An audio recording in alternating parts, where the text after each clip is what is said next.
What is radial keratotomy? This is Dr. Motwani from Cornea Revolution.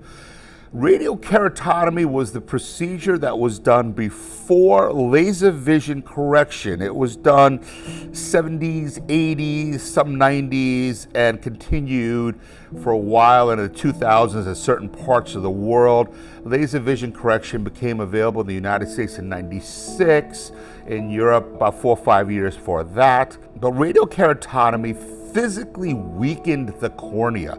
It made radial, like wagon wheel-like spokes, and the number of spokes was dependent on how much effect you wanted on the cornea.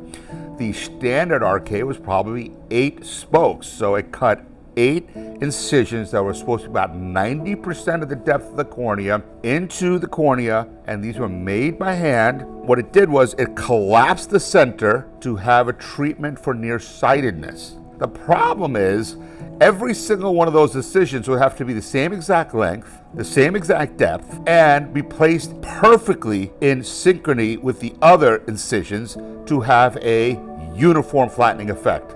The chances of that happening with handmade incisions, impossible. It just never happens. Sometimes you have one with a little less irregularity, but all RKs, radial keratotomies, are irregular. How much irregularity it causes depends on how much vision is lost, how much visual distortion there is, and also how much in the way of glare, night halos, and all it is. And most of these seem to make the patient hyperopic. In other words, when you are young and you get this cornea is irregular from the moment they put the incisions in. And it seems to be as patients age, they just have a harder and harder time of it, partially because of presbyopia. The lens gets actually harder, so it can't accommodate through a hyperopic correction. So radial keratotomy really leaves people with a significant amount of problems and a significant amount of visual issues because you're making an irregular cornea.